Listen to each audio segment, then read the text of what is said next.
por favor.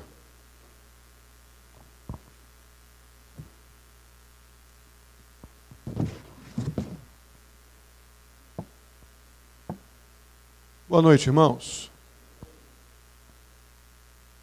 Vamos abrir nossas Bíblias lá em Mateus capítulo 5.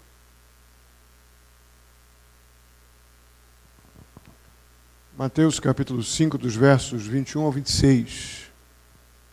Mateus 5, dos versos 21 ao 26.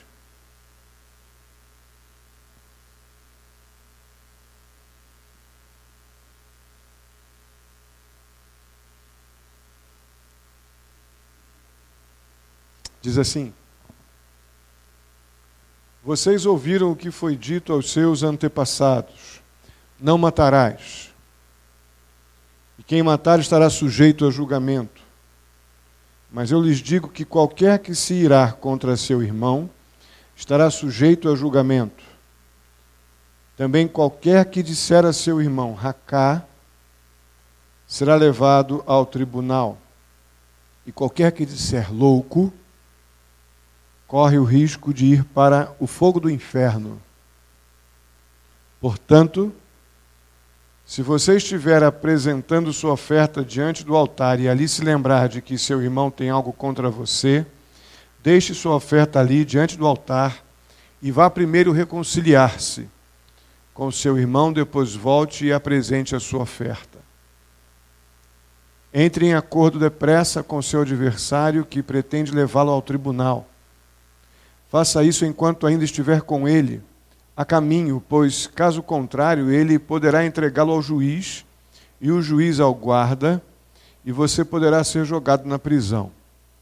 Eu lhe garanto que você não sairá de lá enquanto não pagar o último centavo. Vamos orar. Senhor, muito obrigado mais uma vez por estarmos reunidos aqui na Tua igreja para Te cultuarmos. Louvo ao Senhor, ao Pai, por esta oportunidade e peço que o Senhor nos dê discernimento, abra o nosso entendimento, Pai, o que Jesus está dizendo aqui nesta parte do Sermão do Monte, e que possamos, ó Pai, aplicar os princípios às nossas vidas.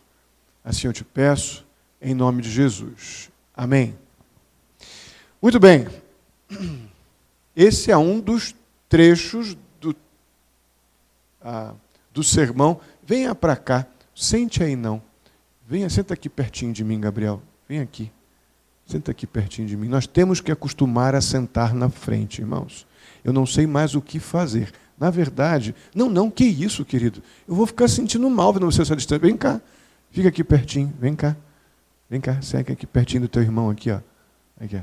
Aê, pronto.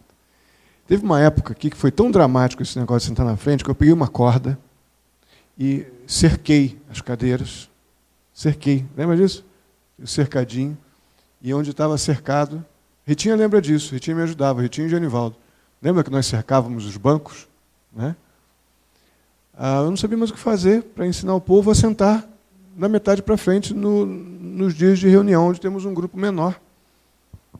Né?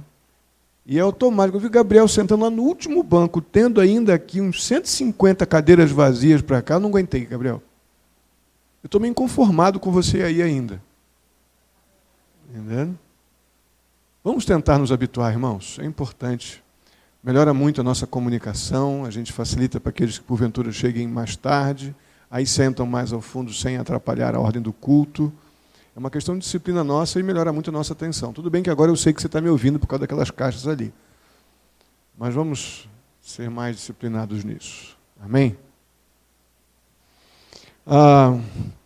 Então essa é uma etapa do Sermão do Monte, e a que vem depois também é ardida, dos versos 27 ao 30, que não vamos ver hoje, vamos ver semana que vem. Mas essa é uma das partes que tem aplicações muito complicadas. Tem pessoas falando muitas besteiras a respeito desses dois temas, ou dessas duas ilustrações que o Senhor Jesus está usando nessa etapa, nessa parte do Sermão do Monte, onde ele está mais uma vez renovando a sua intenção ou não, a sua clara decisão de afirmar aos escribas e fariseus de que ele não veio descumprir nada, ele não veio anular a lei, mas ele veio dar à lei os contornos que a nova aliança exigia. E que ele, na sua própria convivência com as pessoas, demonstraria a anulação da lei, mas a devida aplicação da lei com essa perspectiva, com a interpretação correta, não com uma interpretação oportunista dos escribas, dos fariseus e, por consequência, dos rabinos que ensinavam no templo. Muito obrigado, Gerson. E ele veio, então, reforçar tudo isso. Hoje vamos falar sobre o que esse sexto mandamento, como ele relaciona esse sexto mandamento ao princípio do não, ou o princípio do não matarás ao sermão do monte. O não matarás é o sexto mandamento. E semana que vem veremos como ele relaciona o sétimo mandamento, o não adulterarás, com as implicações do cumprimento da lei, desse encher, desse aprofundamento da lei, que a interpretação que o Senhor Jesus dava permitia essa nova aplicação, ou a aplicação devida dos princípios estabelecidos no Antigo Testamento, na realidade da nova aliança, dentro do caráter do povo de Deus, dos cristãos, então, daqueles que criam em Jesus, como que a lei se aplicaria. Ele começa, então, a usar esta realidade do não matarás, que estava na boca, provavelmente, dos escribas e dos fariseus. E aqui temos uma série de implicações que não temos como entrar em todas elas aqui, mas vamos trabalhar alguns princípios. Talvez seria melhor, uma boa aplicação do não matarás na realidade da nova aliança, do Sermão do Monte, da aplicação que Jesus está querendo, essa interpretação abrangente, mais profunda da lei que Jesus está querendo dar aqui ao sexto mandamento. Eu creio que a melhor ideia seria: não cometerás homicídio. Isso pode, no primeiro momento, parecer a mesma coisa, mas não é. A proibição aqui, com essa ideia do não cometerás homicídio, não é de forma alguma uma proibição, guardem bem e avaliem com carinho o que eu vou dizer. Não é uma proibição contra a retirada da vida humana em qualquer circunstância. Não é isso que o Senhor Jesus está dizendo. Mas, sem dúvida alguma, é uma afirmação ou uma implicação bem específica, bem particular, contra o homicídio ou o assassinato. Talvez vocês consigam entender um pouco melhor com o que eu vou dizer agora. Se você observar, a mesma lei que fala sobre o não matarás obviamente, a lei de Moisés, que lá nos 10 mandamentos também se proibia matar. Então perceba que nós estamos lidando com um contexto onde a morte, em um outro lugar mais adiante, a morte é ordenada.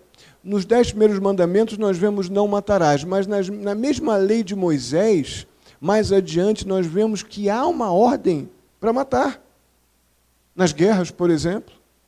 As guerras, a ordem que Deus deu aos judeus é: invadam, tomem, matem, não façam reféns. Vários das nações pagãs que foram sendo ocupadas no contexto da ocupação de Canaã, a ordem de Deus que o povo constantemente desobedecia por causa dos seus interesses, em alianças, a ordem de Deus era: ocupem e não guardem reféns. Depois peguem apenas os despojos. E os despojos eram materiais, não humanos. E diversas vezes os judeus fracassaram nisso por causa dos seus interesses, fazendo alianças com pagãos. E esse é um assunto delicado, porque guerra e pena de morte são questões que nos sensibilizam muito, principalmente ao crente, ao cristão, vamos generalizar agora. É algo que mexe com a gente. Esse é um assunto que me chama bastante a atenção, porque nesse tema sempre houve, ou sempre haverá pessoas, ou haverão pessoas contra e a favor da guerra, do pena de morte, ou coisas do tipo. Crentes, inclusive. Quantas vezes você já disse diante de umas coisas que a gente vê na televisão, nós já comentamos, isso aí tinha que morrer. É ou não é? Já não fizemos isso? É por isso que é importante a gente pensar que quando o Senhor Jesus está dando essa nova interpretação à lei, ou essa interpretação abrangente, mais profunda das realidades que envolvem um relacionamento com a vontade humana, no sentido de vontade moral mais profundo da alma, e não aquela coisa superficial do escriba e do fariseu, que obedecia aquilo que aparentemente criava um ambiente de obediência, mas o coração deles era uma mera manipulação. Diminuíam a intensidade da lei para torná-la favorável a eles e se julgavam, então, os grandes praticantes da lei, porque manipulavam a lei. Jesus está dizendo que não é assim, não precisa ser assim. Então, a ideia da morte ou do não matarás é bem mais abrangente do que o não tire a sua vida. É bem mais abrangente. E, como eu disse, fica aí implícito na própria maneira do próprio Deus lidar com a lei, quando ordena que os judeus não façam reféns nas ocupações de Canaã. Então você vê que a gente tem que compreender o que está acontecendo aqui. Eu lidei com isso muito de perto quando eu estava no Exército. Eu já era crente, não é? E tinha uma compreensão até então da lei, não é? Como nós temos, não matarás, mas eu treinei para matar. E muitas vezes eu fui treinado e treinei. A gente não ia para um treinamento de guerra para treinar como dar uma flor para o inimigo. A gente treinava como matar mais rápido o inimigo, com menos munição possível. E se tivesse um combate corpo a corpo, eu fui treinado e dei treinamento de combate à baioneta, onde a baioneta poderia entrar mais rapidamente, causando hemorragia mais rápido para que eu pudesse matar outro logo. Estranho, né? Muito estranho. Certa vez contei isso para algumas pessoas, eu estava de serviço, no 31 de dezembro de não sei que ano, Alcione e meus pais foram lá no batalhão para que a gente ceiasse lá na madrugada. Eles foram embora, 1h pouca da manhã, e eu achando que eu ia dar uma cochilada, aí bate na minha porta lá, o sargento de dia, lá, o comandante da guarda, bate na minha porta, me chamando correndo, porque um bandido, um soldado à disposição da justiça, o nosso batalhão lá era também um batalhão presídio, e ele havia fugido da cela. Uma coisa bem do diabo, inclusive, porque ele é um menino que nós já vimos nos cultos que nós tínhamos lá no batalhão. Ele já tinha ficado possesso várias vezes, eu vim evangelizando ele já há algum tempo. Ele, bem no meu serviço, ele ficou possesso, era um mulato forte, aberto, desse tamaninho, mais um touro. Ele abriu as grades do xadrez e saiu. Com toda a guarda, todo mundo armado, todas as guaritas com soldados armados. E ele saiu. Só que até nós chegarmos a essa conclusão, recebi ordem do comando para, identificando, fizesse uma varredura no batalhão, e identificando que desse o tiro de alerta e o outro era em cima para pegar. Recebia essa ordem. Dá o tiro de alerta e a ordem para parar. Se não parar, dá para bater. E aí? Como é que a gente fica? Não é? Com uma situação dessa. Eu estou citando essas coisas porque não acredito que as implicações desse tema nós vamos resolver todas agora. Mas é para que a gente possa argumentar que não pode, essas coisas, esses princípios não podem ser resolvidos apenas pelo apelo simplista. Ah, não, está na lei, que a lei diz não matarás. Não podemos tratar um assunto que demanda de uma discussão longa apenas pelo apelo simplista e oportunista dos escribas e dos fariseus, dizendo, não, a lei diz não matarás. Mas eu vou e desejo no meu coração que você não respire mais, porque eu te odeio. É simplista demais eu dizer que a lei diz eu não posso matar, então eu obedeço a lei, mas o meu coração quer que você morra. Então Jesus está querendo exatamente aprofundar o princípio da lei.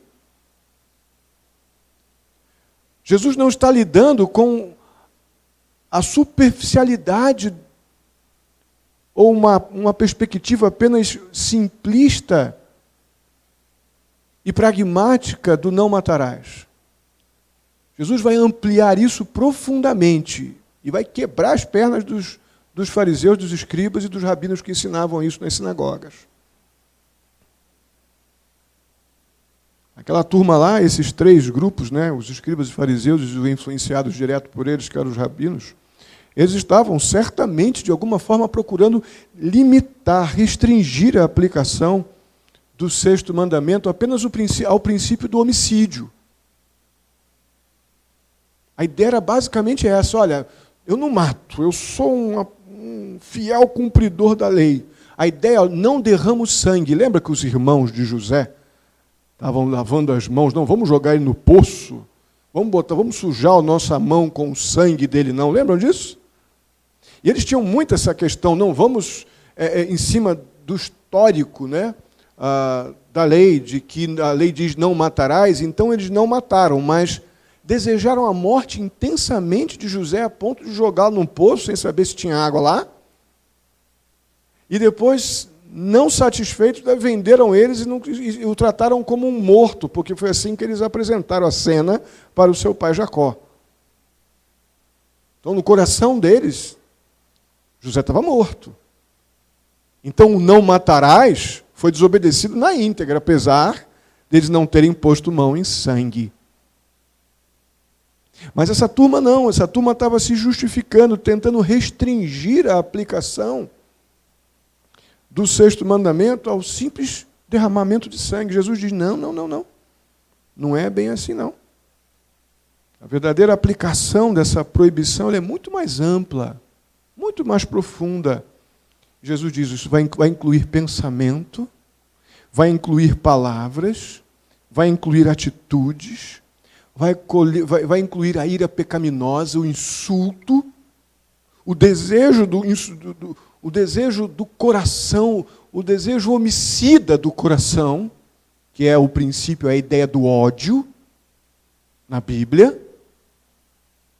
Jesus diz, é assim que vocês vão enxergar, que vocês devem enxergar o princípio do não matarás.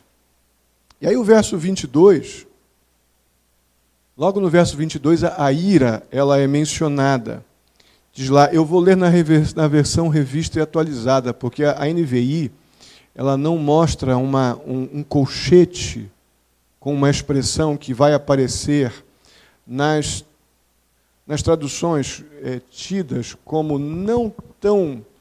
Existe uma correntes de interpretação que vão trabalhar com a ideia de que dos melhores manuscritos e aqueles que não são manuscritos tão bons ou não tão antigos. As traduções mais novas, chamadas de mais modernas, como NVI, por exemplo, século XXI, Bíblia Viva, e as quase apóstatas, linguagem de hoje, elas não usam esse colchete para esse versículo, quando diz: todo aquele que sem motivo se irá contra seu irmão. Na nossa versão NVI, que é uma boa tradução,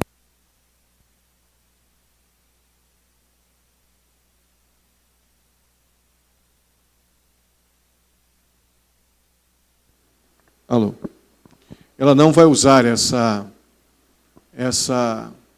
esse colchete, mas é importante.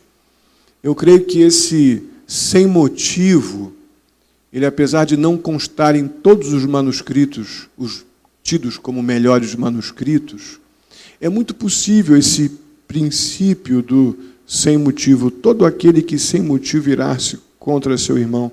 Na nossa versão vai ficar: mas eu lhes digo que qualquer que se irá contra seu irmão. Aqui você vai ver na nossa NVI, tem uma notinha de rodapé que vai dizer que alguns manuscritos acrescentam o sem motivo. São aqueles que não são considerados os melhores manuscritos. Mas isso é apenas uma fraseologia da crítica textual. Eu acho que se aplica bastante bem aqui esse sem motivo. Essa ideia, ela é bastante significativa para mim, porque isso quer dizer que nem toda ira é maligna. Nem toda indignação procede do diabo. Então, essa expressão usada aqui, do sem motivo, ela nos exige uma reflexão.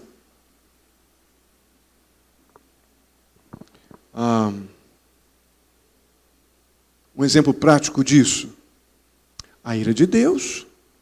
A Bíblia está repleta de momentos onde deixa explícita a indignação, a ira de Deus. O próprio Senhor Jesus Cristo, no templo, aquela profunda indignação, aquilo ali não foi ira maligna, aquilo ali foi uma indignação justíssima. Foi uma ira justíssima. O que vem da parte do Senhor no que respeita à indignação, que é a ideia da ira justa, ela é pura, ela é santa.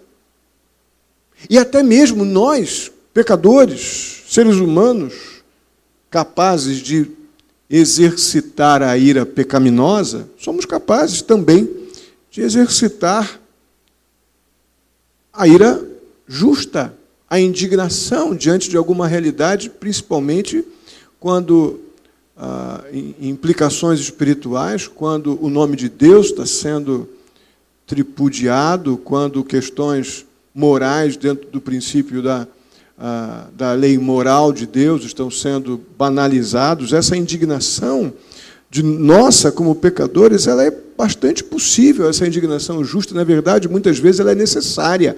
A nossa apatia diante de situações que a lei moral de Deus vai sendo banalizada, vai sendo tripudiada, e a nossa passividade é tão pecaminosa quanto a prática da ira não justa. A apatia me preocupa tanto quanto a ira pecaminosa, porque a apatia pode perfeitamente também ser pecaminosa.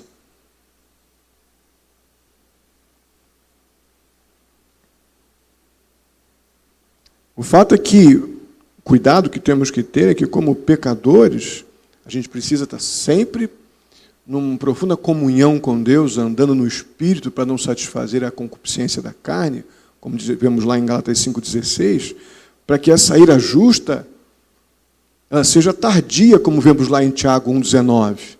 Que não seja uma coisa que toda hora eu estou irado. Não, a ira é justa.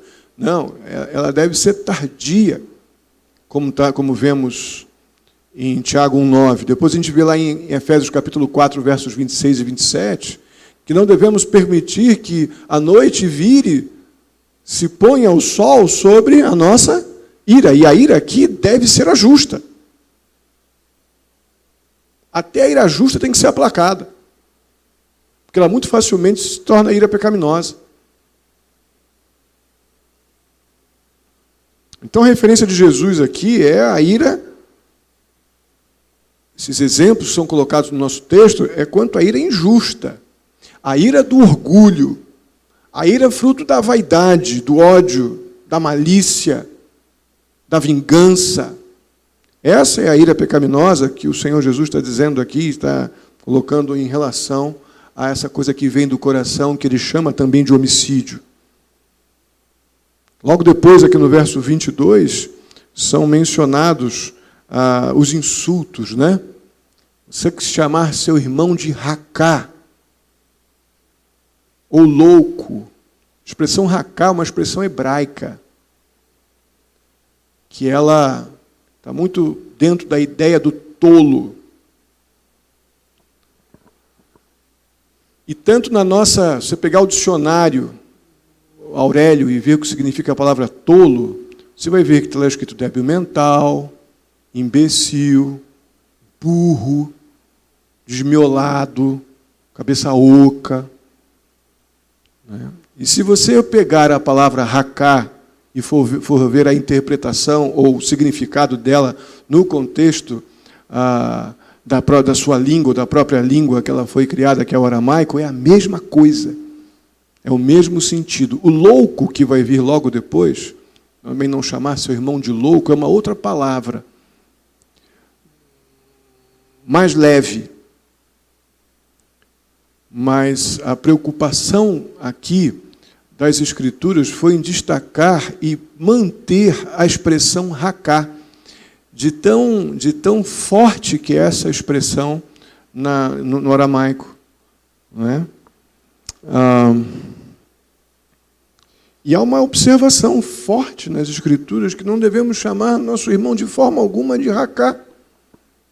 Esse tipo de ofensa verbal, a gente pode pensar, ô pastor, mas a gente chama, volta e meia, ô seu burro, seu isso, seu aquilo. Isso aí não me torna um homicida. Depende da perspectiva.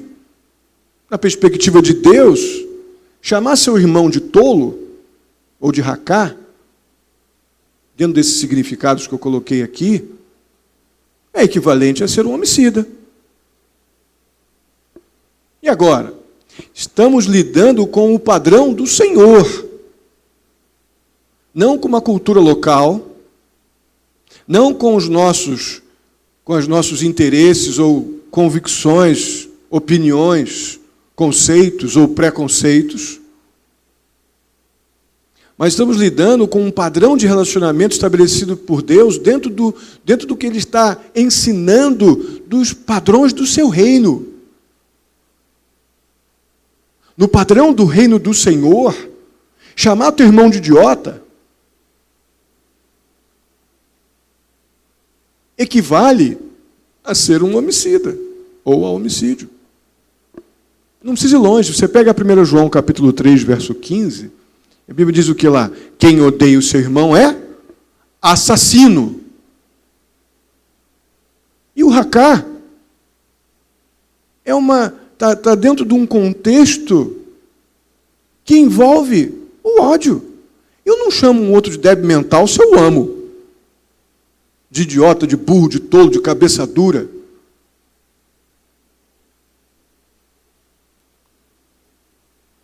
A questão é que nós relativizamos as coisas, e para mim essa está sendo uma das grandes marcas desse tempo. Hoje eu falava com o Paulo, e já conversei com o Jean ontem sobre isso também. E certas coisas que eu estou vendo e ouvindo hoje como pastor, eu francamente achei que não veria, a igreja não veria isso.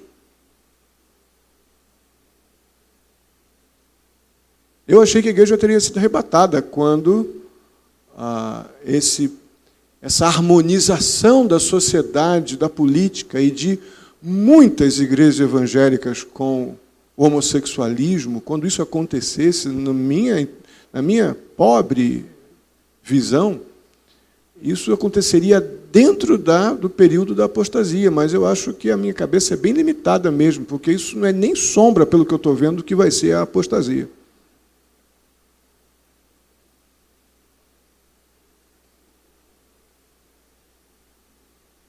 A questão é que a gente relativiza as coisas.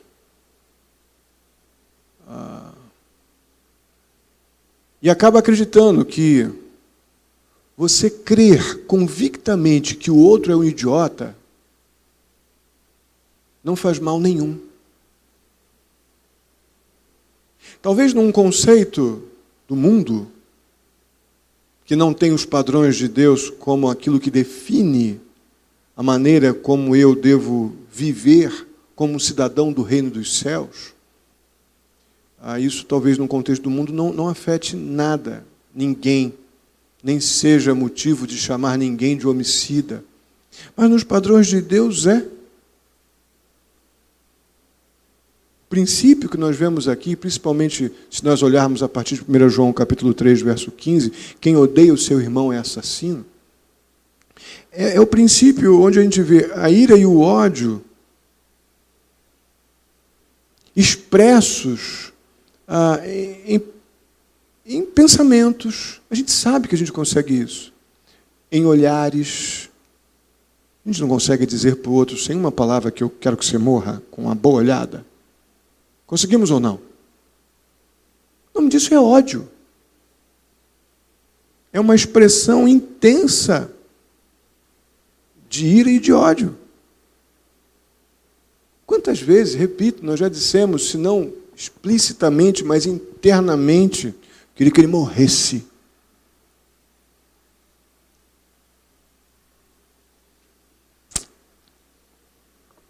O fato é que um desejo desse é transgressão da lei. Isso é transgressão da lei tanto quanto matar alguém com uma arma ou com uma faca. É isso que Jesus está ensinando. É esse aprofundamento que Jesus está dizendo para aquela turma lá. Olha, escribas, fariseus, vocês, rabinos que estão se satisfazendo com essa perspectiva superficial da aplicação da lei. Eu não estou olhando apenas a casca, não, viu? Mas o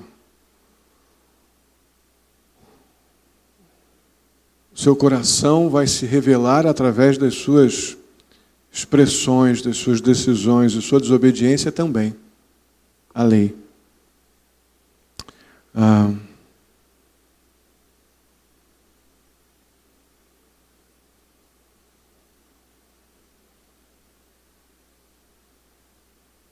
Então Jesus acrescenta que todo aquele que sem motivo se irar, também estará sujeito a julgamento.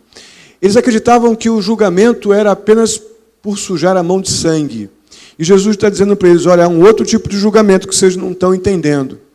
Vocês estão preocupados com o julgamento terreno? Vocês estão preocupados com serem pegos sujando a mão de sangue? Muito mais sério é o julgamento que vem de Deus. Vocês não estão temendo o Senhor. Isso é o problema maior de vocês agora. Aí, mais uma vez, no verso 22, Jesus ele dá o alcance do julgamento de Deus, uma vez que o tribunal humano ele é incapaz de julgar um caso de ira interna.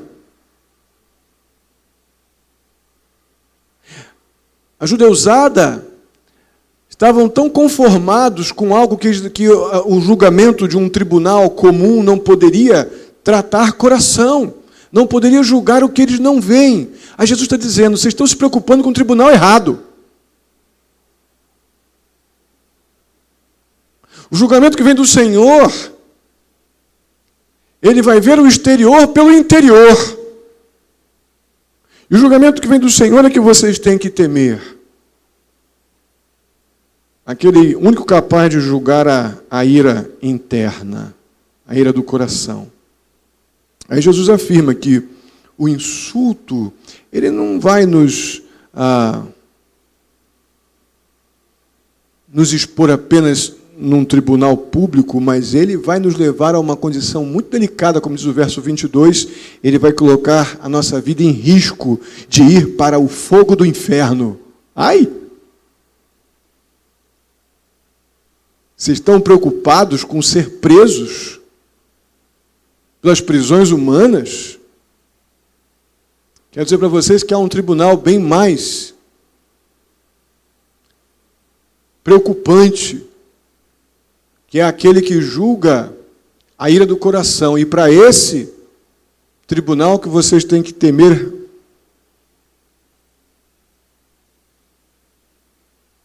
o julgamento ou o juízo, porque esses podem colocar vocês na condição de irem para o fogo do inferno. Irmão, Jesus foi muito claro. Muito claro.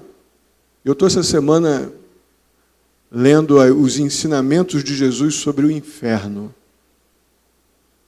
Tem sido muito interessante. Como Jesus alertou a fariseus, escribas, judeus, os seus próprios discípulos, todo aquele povo, dos perigos do inferno. E não perca a mensagem de domingo. Domingo você vai saber mais um pouco do porquê. E aqui Jesus não economiza. Vocês estão preocupados com o juízo errado. Não somente a ira e o insulto são equivalentes a homicídio, mas, sem dúvida alguma, o juízo disso,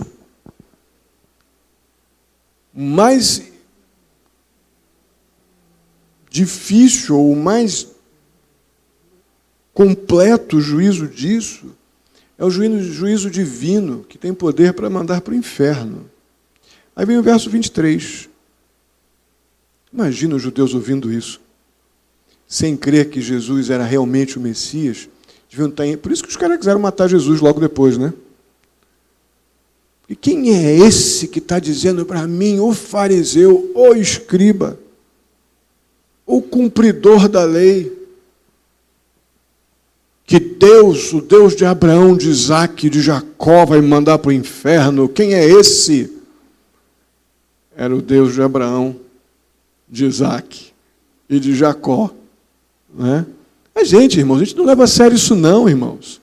A gente não leva a sério esse negócio de inferno, não. Nós estamos tão confortáveis dentro do princípio de que eu sou salvo pela graça. Eu não tenho que fazer mais nada, não perco salvação, que o pastor disse. Pastor não, a Bíblia disse. Só que a gente esquece também que a mesma Bíblia que nos assegura que uma vez salvos, continuaremos salvos porque fomos selados pelo Espírito de Deus e a obra foi a de Cristo em nosso favor, não foi a nossa obra em nosso favor. Deus amando pecadores incapazes de prover para si qualquer tipo de recurso próprio que pudesse prover a sua própria salvação. Dependemos do amor e da obra de Cristo para isso. Maravilhoso. Só que a gente esquece que a Bíblia diz que no meio do trigo vai estar o quê? O joio. E que só o anjo do Senhor sabe. O máximo que eu consigo é julgar o exterior. Somente o juízo dos nossos corações pode lidar com a ira interna.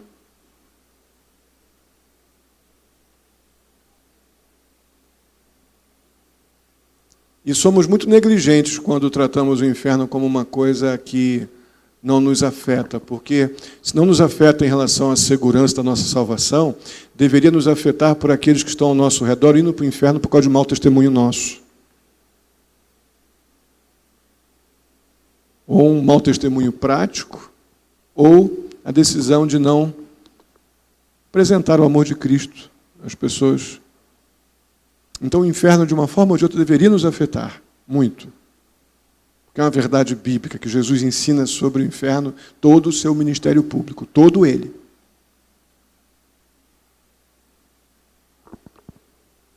Aí vem o verso 23.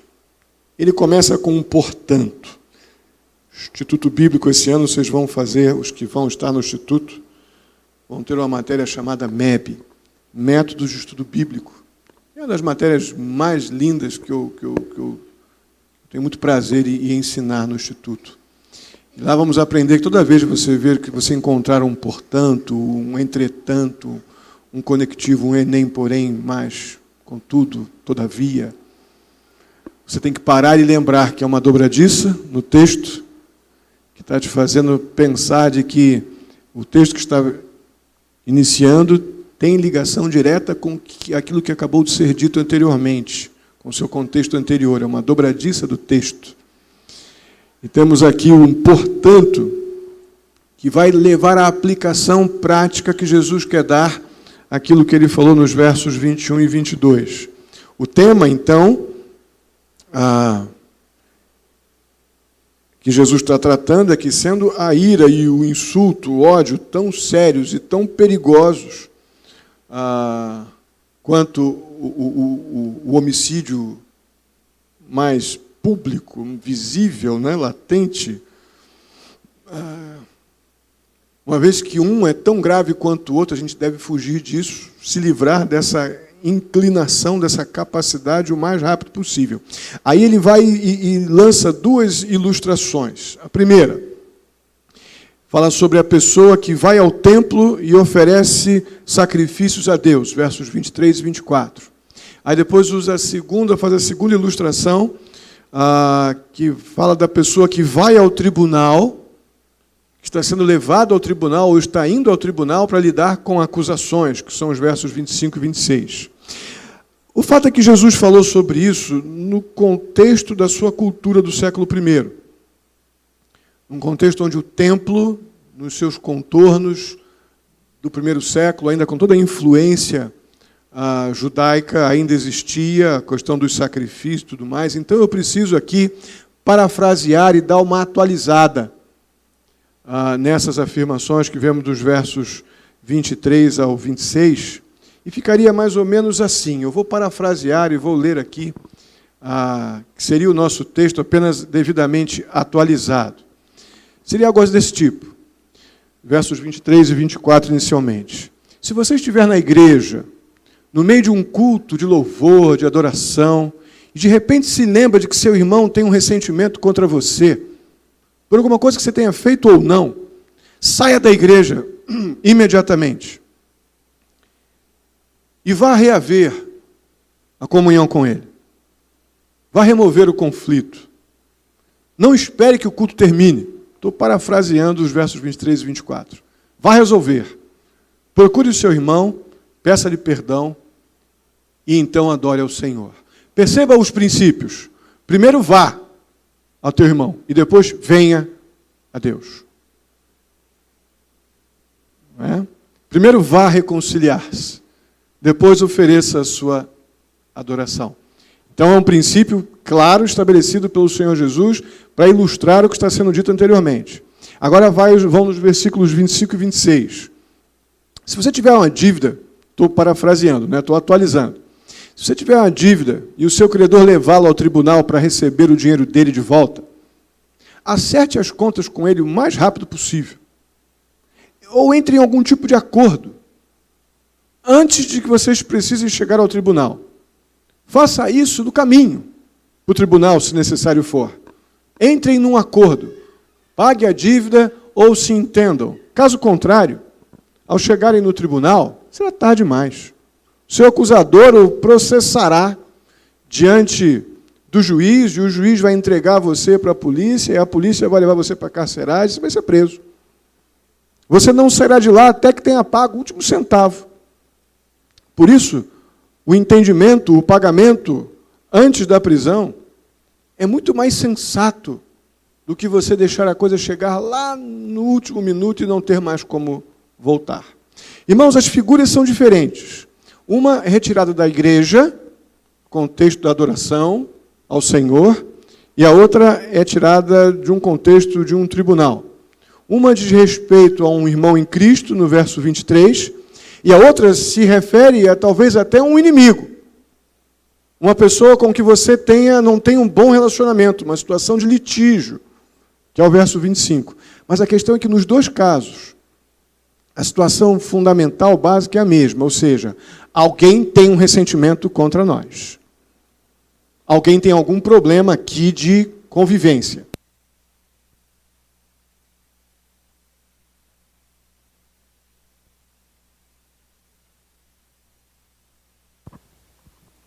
Alô? Existe um ressentimento.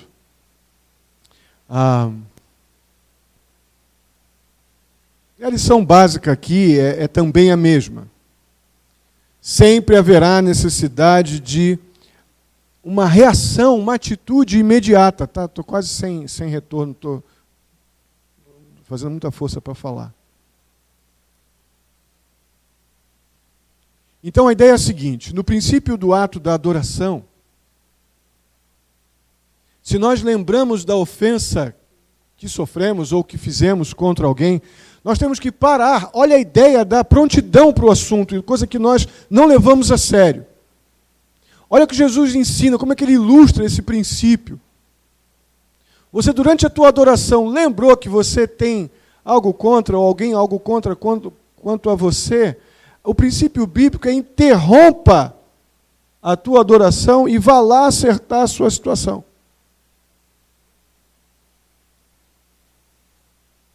Na própria situação, no contexto seguinte, de estarmos sendo levados num contexto de um tribunal, antes de chegar no tribunal, resolva. Entre em algum acordo. Abra mão se necessário for. Mas não fique com a vida do outro na tua mão ou vice-versa. Não permita que a coisa chegue ao tribunal. Porque se chegar na mão de um terceiro, que tem um poder para julgar e não tem talvez temor ao Senhor, vai te mandar para a mão da polícia, a polícia para a carceragem, e depois você não tem mais o que fazer.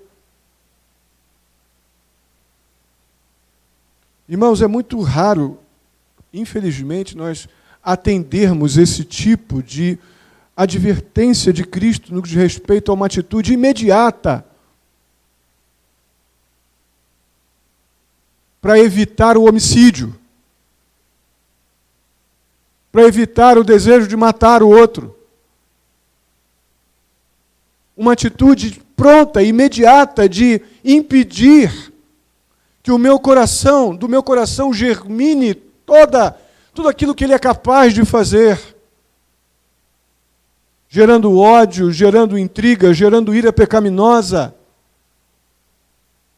A ordem bíblica é: reaja imediatamente. A sua adoração está comprometida. A sua vida pode estar comprometida.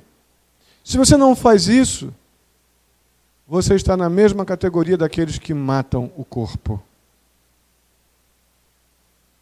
É tão homicida quanto. Irmãos, nós não levamos isso a sério. Tratamos esse texto aqui como uma coisa lúdica. Expressão que o Paulo usou comigo hoje. Como uma coisa utópica, praticamente relativa, ou talvez apenas histórica.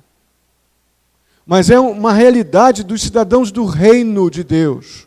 O Senhor Jesus está estabelecendo o padrão do seu reino para nós, os cidadãos do seu reino. Dizendo aos fariseus, escribas e rabinos do seu tempo, de que vocês estão fazendo uma minimização de algo que é muito mais profundo, estão se satisfazendo com se sentirem apenas satisfeitos nos seus egos. Mas vocês estão esquecendo de algo muito mais sério, que o tribunal humano está debaixo do tribunal de Deus. O julgamento humano está debaixo do julgamento de Deus. E o julgamento de Deus, ele vê o coração, a ira interna, e ele pode nos levar ao fogo do inferno. Se eu não reagir a isso agora. Irmãos, se o homicídio é um crime horrível, me parece pelo texto que ira, insulto, ódio também o são. Me parece pelo texto que eles são completamente relacionáveis. Então a gente precisa, muito seriamente, ser bem mais sensíveis a essas verdades do que costumamos ser, para não sermos surpreendidos no dia do juízo. Pastor, só falando de perda de salvação? Não, estou falando de nunca você ter sido salvo. Caso o ódio seja algo que você alimenta com a naturalidade, ou com uma naturalidade que não deveria alimentar. Isso é muito sério, irmãos.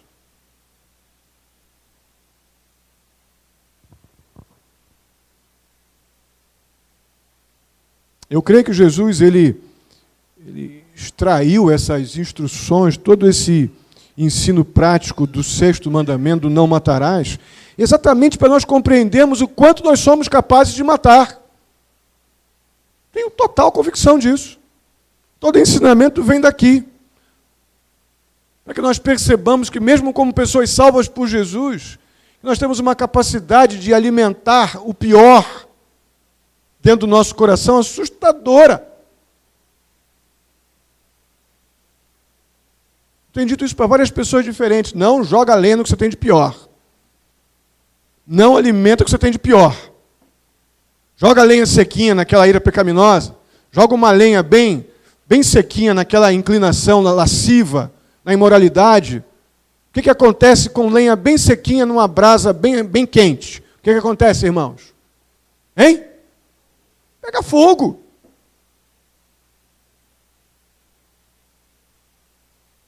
Nós temos que nos desviar disso. É uma exortação clara e explícita do próprio Senhor Jesus, quando Ele estabelece o padrão daqueles que são cidadãos do seu reino. Se a gente quer evitar ser homicidas, se queremos não ser homicidas diante de Deus, nós temos que tomar todas as providências possíveis. E foram aqui ditas, ilustradas por Jesus. No meio da tua adoração, lembrou de algo que você deveria fazer e não fez ainda? Vá agora. Está no caminho para o tribunal, não espere chegar lá. A ideia aqui é de atitude, não de procrastinação. Irmãos, que pecado miserável é esse o da procrastinação. É aquele que eu sei que eu tenho que fazer algo, mas eu decido no meu coração que eu não vou fazer agora. E quando em pouco tempo, você é surpreendido pelo aquilo que você devia ter feito e não fez, quando você foi repreendido. Isso é pecado, irmãos. A Bíblia chama a procrastinação de pecado. Então, nós sabemos o que devemos fazer e não fazemos, estamos pecando. Então, nós temos que tomar atitudes positivas e imediatas para vivermos em paz, debaixo do amor de Cristo entre nós. Para não botar lenha naquilo que temos de pior. Amém? Vamos ficar de pé. Semana que vem vamos falar sobre os versos 27 a 30, sobre o que o Senhor Jesus tem a dizer sobre adultério. Padrão do reino sobre o adultério. Vamos orar, pedir a Deus para sermos mais zelosos, mais cuidadosos com essas realidades espirituais que estão sendo tão carinhosamente ministradas pelo Senhor Jesus no seu sermão, agora para nós. Oremos. Santo e amado Deus, muitíssimo obrigado pela oportunidade de refletirmos em verdades espirituais tão sérias. Lamento, ó Pai, não estarmos com essa igreja lotada, porque isso aqui afeta todos nós. Que possamos, ó Deus, ser porta-vozes, ó Pai, dessas realidades espirituais aos nossos irmãos, que possamos influenciar com o nosso testemunho e tomarmos atitudes bem práticas, para não estarmos alimentando o que temos de pior em nosso coração. Assim eu te peço, pela vida de cada um, ó Pai, que possamos não nos acomodar. Peço em nome de Jesus, retira essa coisa chata, incômoda, que atrapalha tanto a nossa vida cristã, que é a apatia. Que esse estado, esse espírito de acomodação, ó Pai, que nos faz procrastinadores, ó Deus, pessoas que deixam de fazer o que tem que fazer, sabendo o que tem que fazer. Ó Pai, não deixa a gente ser assim. Assim eu te peço, ó Deus querido, no nome santo de Jesus. Amém.